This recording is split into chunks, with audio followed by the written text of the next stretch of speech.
ಉಡಾಯಿಸೋ ಖಾರ ಬಣ್ಣ ರುಚಿಯನ್ನು ನೀಡುತ್ತದೆ. ಮೆಣಸಿನ ಪುಡಿ ಚಿಂದಿ ಉಡಾಯಿಸೋ ಖಾರ ಬಣ್ಣ ರುಚಿ. ಇನ್ನು ಸರ್ಕಾರಕ್ಕೆ ಕೃತಜ್ಞತೆ ಸಲ್ಲಿಸಿದ್ದಾರೆ ಡಾಕ್ಟರ್ ವೀರೇಂದ್ರ ಹೆಗಡೆ. ಎಸ್ಐಟಿ ಮಾಡಿದ ಕಾರಣ ಸತ್ಯ ಹೊರಬರ್ತಾ ಇದೆ. ಸರ್ಕಾರಕ್ಕೆ ನಾನು ಕೃತಜ್ಞತೆ ಸಲ್ಲಿಸ್ತೇನೆ. ಅರ್ಧ ವರದಿ ಬಂದ ಕಾರಣ ಧೈರ್ಯವಾಗಿ ಮಾತನಾಡ್ತಾ ಇದ್ದೀನಿ. ನಮ್ಮ ಹೊಳಪು ಹಾಗೇ ಉಳಿದಿದೆ. ಸರ್ಕಾರಕ್ಕೆ ಕೃತಜ್ಞತೆ ಸಲ್ಲಿಸ್ತೇನೆ. ಮಂಜುನಾಥ ಸ್ವಾಮಿ, ಅಣ್ಣಪ್ಪ ಸ್ವಾಮಿ ನೋಡ್ಕೊಳ್ತಾರೆ. ನಾವು ಸತ್ಯದಿಂದ ಇದ್ದೇವೆ, ಹಾಗೇನೆ ಮುಂದೆಯೂ ಕೂಡ ಇರ್ತೀವಿ ಅಂತ ಧರ್ಮಸ್ಥಳದ ಧರ್ಮಾಧಿಕಾರಿ ಡಾಕ್ಟರ್ ವೀರೇಂದ್ರ ಹೆಗಡೆ ಹೇಳಿಕೆಯನ್ನ ಕೊಟ್ಟಿದ್ದಾರೆ.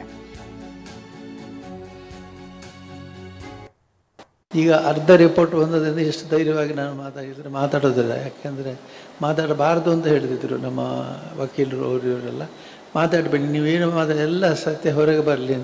ಸರ್ಕಾರಕ್ಕೆ ನಾನು ಕೃತಜ್ಞನಾಗಿದ್ದೇನೆ. SIT ಮಾಡಿ ಅವರು ಈ ಸತ್ಯಶೋಧನೆಗೆ ಮಾಡಿದ್ರಿಂದ ನಮಗೆ ಸತ್ಯ ಹೊರಗೆ ಬೀತ್ತು. ಮತ್ತು ನಮ್ಮ ಎಲ್ಲ ಹೊಳಪುಗಳೆಲ್ಲ ಹೊರಗೆ ಬೀತ್ತು. ಹಾಗಾಗಿ ನಮಗೆ ಯಾವುದೇ ಭಯ ಇಲ್ಲ.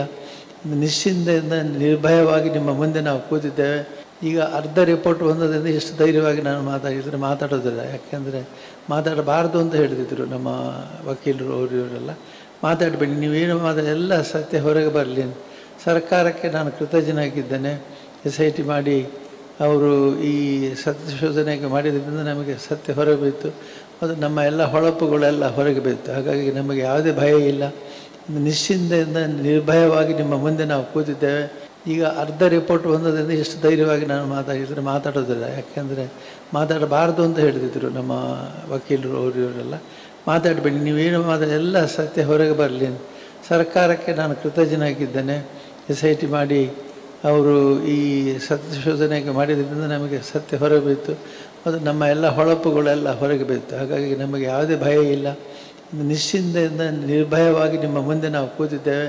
ಈಗ ಅರ್ಧ ಅಶೋಕ್ ನಮ್ಮ ಪ್ರತಿನಿಧಿ ಇದಕ್ಕೆ ಸಂಬಂಧಪಟ್ಟಾಗಿ ಮಾಹಿತಿಯನ್ನ ಕೊಡ್ತಾರೆ. ಅಶೋಕ್, ಹೌದು, SIT ಫಾರ್ಮ್ ಆದಾಗ್ನಿಂದ, ಆರೋಪಗಳು ಬಂದಾಗ್ನಿಂದ ವೀರೇಂದ್ರ ಹೆಗಡೆ ಅವರು ಏನು ರಿಯಾಕ್ಟ್ ಮಾಡಿರಲಿಲ್ಲ, ಅದ್ರ ಬಗ್ಗೆ ಮಾತನಾಡಲಿಲ್ಲ. ಅದಕ್ಕೆ ಕಾರಣ ಕೂಡ ಇವತ್ತು ಹೇಳ್ತಾ ಇದ್ರು ಅವರು. ವಕೀಲರು ಹೇಳಿದ್ರು, ಸೂಚನೆ ಕೊಟ್ಟಿದ್ರು ಮಾತನಾಡಬಾರ್ದು ಅಂತ. ಬಟ್ ಇದಾಗಲೇ SIT ಫಾರ್ಮ್ ಆಗಿ ತನಿಖೆ ಕೂಡ ಸಾಗ್ತಾ ಇದೆ, ಹಾಗಾಗಿ ಮಾತನಾಡಿದ್ದೀನಿ ಅನ್ನೋದಾಗಿ ಹೇಳ್ತಾ ಇದ್ರು ಅಶೋಕ್. ಹೌದು ಚೈತ್ರ, ಪ್ರಮುಖವಾಗಿ ಇವತ್ತು ಧರ್ಮಸ್ಥಳ ಗ್ರಾಮದ ಮಂಜುನಾಥ ಸ್ವಾಮಿ ಮತ್ತು ಅಣ್ಣಪ್ಪ ಸ್ವಾಮಿಯ ಭಕ್ತರು ಇವತ್ತು ಶ್ರೀ ಕ್ಷೇತ್ರ ಧರ್ಮಸ್ಥಳಕ್ಕೆ ಬಂದಿದ್ರು. ಸೊ ಧರ್ಮಸ್ಥಳದಲ್ಲಿ ಒಂದು ವಿಶೇಷ ಪ್ರಾರ್ಥನೆ ಸಲ್ಲಿಸಿ ಅಮೃತ ವರ್ಷಿನ ಸಭಾಂಗಣದಲ್ಲಿ ಲಲಿತ ಸಹಸ್ರನಾಮ ಪಠಣ ಮಾಡುವಂತ ಒಂದು ಕಾರ್ಯಕ್ರಮವು ಕೂಡ ಹಮ್ಮಿಕೊಂಡಿದ್ರು. ಸೊ ಇದೇ ಒಂದು ಕಾರ್ಯಕ್ರಮಕ್ಕೆ ಧರ್ಮಾಧಿಕಾರಿ ವೀರೇಂದ್ರ ಹೆಗಡೆ ಹಾಗೂ ಅವರ ಕುಟುಂಬಸ್ಥರು ಕೂಡ ಆ ಒಂದು ಕಾರ್ಯಕ್ರಮದಲ್ಲಿ ಭಾಗಿಯಾಗಿದ್ರು. ಸೊ ಇದೇ ವೇಳೆ ಈಗ ಏನು SIT ತನಿಖೆ ನಡೀತಿದೆ, ಈ ವಿಚಾರದ ಕುರಿತಂತೆ ವೀರೇಂದ್ರ ಹೆಗಡೆ ಅವರು ಮಾತನಾಡಿರ್ತಕ್ಕಂಥದ್ದು. ಈ ಹಿಂದೆ ಕೂಡ ಒಂದಿಷ್ಟು ಮಾತುಗಳನ್ನು ಆಡಿದ್ರು, ಆದ್ರೆ ಇಷ್ಟೊಂದು ಡೀಪ್ ಆಗಿ ಮಾತನಾಡಿರಲಿಲ್ಲ. ಸೊ ಇವತ್ತು ಅವರು ಮನಬಿಚ್ಚಿ ಮಾತನಾಡಿದ್ದಾರೆ. ಪ್ರಮುಖವಾಗಿ ಈಗಾಗಲೇ SIT ತನಿಖೆ ಒಂದು ಅರ್ಧ ವರದಿ ಬಂದಿದೆ, ಹೀಗಾಗಿ ಸತ್ಯಗಳು ಜನರಿಗೆ ಗೊತ್ತಾಗಿದೆ. ಸೊ ನಮ್ಮ ಮನಸ್ಸು ಕೂಡ ಈಗ ಸ್ವಲ್ಪ ಹಗುರ ಆಗಿದೆ ಎನ್ನುವಂತ ಮಾತನ್ನು ಅವ್ರು ಹೇಳಿರ್ತಕ್ಕಂಥದ್ದು. ಮತ್ತು ಒಂದಿಷ್ಟು ಬೇಸರದ ಮಾತುಗಳನ್ನು ಕೂಡ ಅವ್ರು ಆಡಿರ್ತಕ್ಕಂಥದ್ದು. ಯಾಕಂತ ಹೇಳಿದ್ರೆ ಇಷ್ಟು ಹಗೆತನ ನಮ್ಮ ಮೇಲೆ ಯಾಕೆ ಈ ದ್ವೇಷಗಳನ್ನು ಸಾಧಿಸ್ತಿದ್ದಾರೆ ಎನ್ನುವಂಥದ್ದು ಗೊತ್ತಿಲ್ಲ. ನಾವು ಯಾರಿಗೂ ಕೂಡ ಏನು ಕೆಟ್ಟದ್ದು ಮಾಡಿಲ್ಲ. ಸೊ ಇಲ್ಲಿವರೆಗೂ ಕೂಡ ನಾವು ಸೇವೆಯನ್ನೇ ಮಾಡಿಕೊಂಡು ಬಂದಿರುವಂಥದ್ದು. ಸೊ ಮುಂದೆಯೂ ಕೂಡ ಈ ಸೇವೆಗಳು ಮುಂದುವರಿಯುತ್ತೆ.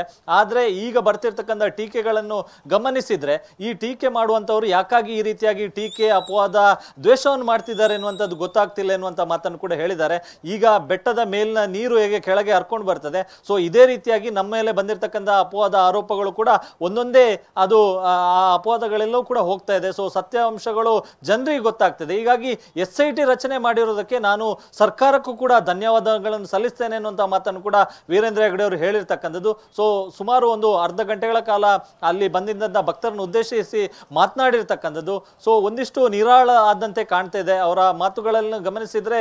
ಈಗ ಆಗಿರ್ತಕ್ಕಂಥ ತನಿಖೆ ಏನಿದೆ, ಸೊ ಅದರಿಂದ ಒಂದಿಷ್ಟು ಏನು ಸತ್ಯ ಸಂಗತಿಗಳೇನು ಜನರಿಗೆ ಗೊತ್ತಾಗ್ತದೆ. ಸೊ ಆ ವಿಚಾರದ ಕುರಿತಂತೆ ಕೂಡ ಮಾತನಾಡಿರ್ತಕ್ಕಂಥದ್ದು. ಹೀಗಾಗಿ ಈಗಾಗಲೇ ಊರಿನ ಹೊರಗಡೆ ಅವರು ಸಾಕಷ್ಟು ಮಂದಿ ಭಕ್ತಾದಿಗಳು ಬಂದಿದ್ರು, ಆದ್ರೆ ಇವತ್ತು ಊರಿನ ಭಕ್ತಾದಿಗಳೇ ಬಂದಿದ್ದೀರಿ. ಸೊ ನಾವು ಧರ್ಮಸ್ಥಳ ಬೇರೆ ಅಲ್ಲ, ಧರ್ಮಸ್ಥಳದ ಗ್ರಾಮ ಬೇರೆ ಅಲ್ಲ.